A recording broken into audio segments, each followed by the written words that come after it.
थोड्या दिवसापूर्वी लोकसभेची निवडणूक संपन्न झाली। या निवडणुकीमध्ये महाराष्ट्रातून आदरणीय पवार साहेबांचे 10 शिलेदार या महाराष्ट्रामध्ये उभे करण्यात आले।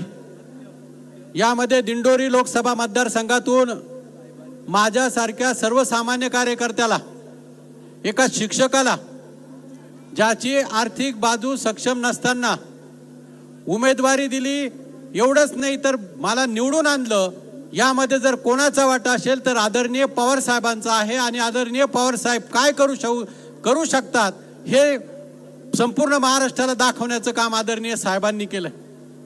बोलण्यासारखं खूप आहे, परंतु एक आदिवासी कुटुंबाला, एक सर्वसामान्य शिक्षकाला खऱ्या अर्थानं उभं करण्याचं काम आदरणीय साहेबांनी या निवडणुकीमध्ये करून एका सर्वसामान्य कार्यकर्त्याला संधी दिली। मी या निमित्ताने आदरणीय साहेब असतील, आदरणीय जयंत पाटील साहेब असतील, आदरणीय सुप्रियाताई आहेत किंवा सर्वच मान्यवरांचं मनापासून आभार व्यक्त करतो।